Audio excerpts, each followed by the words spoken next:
আসসালামু আলাইকুম, সবাই কেমন আছেন? সবাইকে নতুন একটা ব্লগ দেখার জন্য ওয়েলকাম করছি। আজ আমি যেভাবে বাসায় মোমো তৈরি করি সেটা আপনাদের মাঝে শেয়ার করতেছি। এর জন্য আমি 4 পিস মাংস নিয়ে নিয়েছি। মোমোটা তৈরি করার জন্যে মুরগির বুকের মাংসটা দরকার। মুরগির বুকের মাংসটা নিয়ে ভালোভাবে ধুয়ে নিয়ে আমি এই যে এখন কিমা করে নেব। মেয়ের আবদার, সে মোমো খাবে, এর জন্য সে নিজেই তৈরি করতেছে মোমোটা। অনেক কিছুই তৈরি করে দিয়েছে, যেরকম এই যে কিমাটা সে তৈরি করে দিচ্ছে। এই যে কিমাটা তৈরি করা হয়ে গেছে। তারপরে 2টা কাঁচামরিচ নিয়ে ভালোভাবে কুচি কুচি করে নিয়ে একসাথে মিশিয়ে নেব। যার যেরকম ইচ্ছা আপনারা নিতে পারেন। আমার 2টা লাগতো, তাই আমি 2টা নিয়েছি। তারপরে ভালোভাবে মিশিয়ে এটা একটা বাটিতে উঠিয়ে নেব। মেয়ের অনেক ইচ্ছা, সে নিজ হাতে বানাবে, তাই দেখেন আমাকে কতটা হেল্প করছে। আসলেই মাশাআল্লাহ, আমার মেয়েটা অনেক বড় হয়ে গেছে। এই যে আমি নিয়ে নিয়েছি একটা বাটিতে নেওয়ার পরে একটা পেঁয়াজ নিয়ে কুচি কুচি করে নিয়েছি। হাফ চা চামচ জিরা বাটা, তারপরে আদা রসুন বাটা নিয়ে নিয়েছি। আর আমি সয়া সসটা বিডি ফুডের সয়া সস ব্যবহার করেছি, যে সয়া সসটা ব্যবহার করেছি। তারপরে লবণ পরিমাণ মতো, আর হাফ চা চামচ নিয়ে নিয়েছি সয়া সস। এখানে গরম করা আমি তেল নিয়ে নিয়েছি পরিমাণ মতো, বা দিয়ে ভালোভাবে মিশিয়ে নিচ্ছি। এই গরম তেলটা দিলে কি হয়, যখন খেতে যাবেন মোমোটা খেতে যাবেন তখন দেখবেন যে সুন্দর একটা স্মেল বের হয় মোমো থেকে, এবং খেতেও অনেক মজাদার লাগে। তারপরে আমি রেস্টে রেখে দিচ্ছি।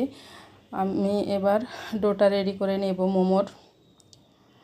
এর জন্যে আমি হাফ কাপ করে 1 কাপ ময়দা নিয়ে নিয়েছি, এবং আমি লবণ নিয়ে নিয়েছি পরিমাণ মতো।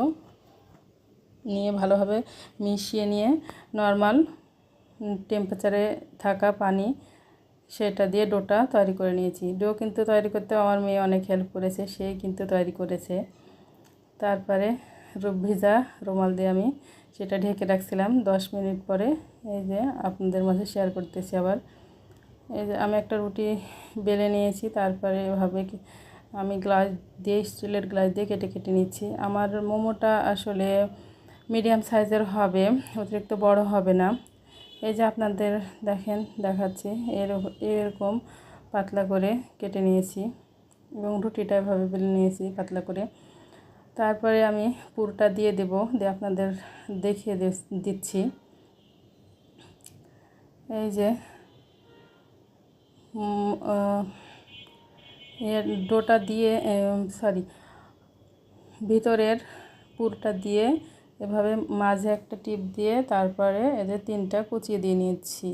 এই যে পাশেও সেম 1টা 2টা 3টা এভাবে কুচি দিয়ে নিচ্ছি। তারপর ভালোভাবে মুখটা চেপে দিচ্ছি। আমার মোমোটা রেডি। এভাবে আমি সবগুলো বানিয়ে নিয়েছি।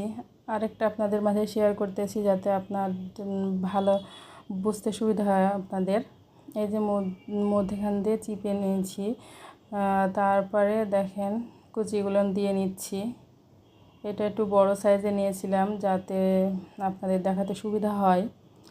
তারপর এটা কিন্তু 4টা কুচি হয়েছে, যেহেতু এটা বড় ছিল। এই যে দেখেন, এভাবে আমি আমার সবগুলো মোমো রেডি করে নিয়েছি। এবং সাথে সাথে আমি রাইস কুকারেও, যেহেতু আজকে রাইস কুকারে এটা সিদ্ধ করব, সেহেতু রাইস কুকারে পানি বসিয়ে দিয়েছি। এবং বলক উঠলে, পানি ফুটে উঠলে আমি এই মোমোগুলো দিয়ে দেব। এবং স্ট্যান্ডার যেটা, মানে রাইস কুকারে ফোটা ফোটা যে অংশটা থাকে, ওটাতে আমি পানি ভালোভাবে ব্রাশ করে নিয়েছি। এই যে আমার মোমোগুলো রেডি হয়ে গেছে। তারপর আমি পানির বরফটা উঠে গেলেই আমি স্ট্যান্ডারে দিয়ে দেব। এই যে আমি দিয়ে দিয়েছি, এবং 15 মিনিট অপেক্ষা করব হওয়ার জন্য। 15 মিনিটে আমার মোমোটা রেডি হয়ে যাবে। তারপরে দেখেন আমার মোমোটা হয়ে গেছে। আমি সসের সাথে সস দিয়ে পরিবেশন করে নিয়েছি। জানি না শেষ পর্যন্ত আমার ভিডিওগুলো দেখছিলেন। যদি কোনো অংশ ভালো লেগে থাকে প্লিজ লাইক, কমেন্ট এবং শেয়ার করবেন। আজ এ পর্যন্ত। আল্লাহ হাফেজ। আসসালামু আলাইকুম।